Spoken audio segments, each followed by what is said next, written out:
I go back a lot of years. I knew Kerry for a lot of years.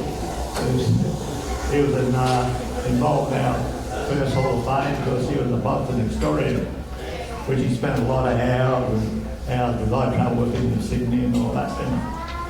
And most of the time, that's where he spent most of his time in the libraries and that. Yeah, but Kerry was a very great friend of ours and all that. And I wouldn't mind asking George to come up here, Monica.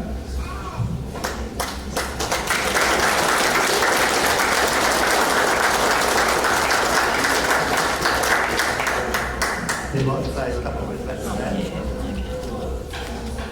I have to agree. We'd like to, as a family, thank you for the acknowledgement of Dad's contribution to the Boxing Supporters Association. I do remember it being called the Tired Boxers Association. His time in the committee as Secretary and Treasurer, but as John Gard said, his valued research correlating historical records of Australian boxing. He thought there was only Australian boxing in his books. He spent many hours at the State Library and he was generally liked as a very gentleman. Dad's interest in boxing started as a teen, most likely encouraged by the brothers. John Gard said he and Dad had had fights the same night in 1950. So Dad only had a few fights, but Dad's love was for his family, but his passion was boxing. He often referred to the black dog, and I believe his interest in the research helped keep the black dog at bay.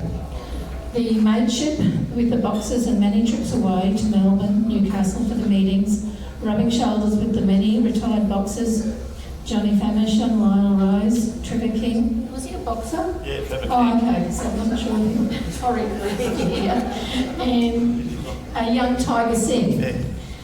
Sam Solomon, Mario McGree, Snowy Whitelaw, and that's just to name a few. There were many more.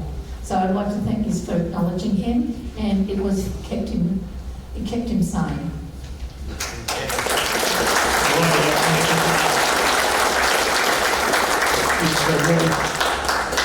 The board give the name.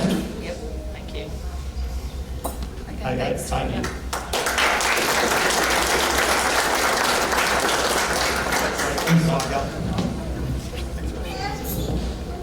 Right, thanks. Another round of applause, ladies and gentlemen, for the guys introducing.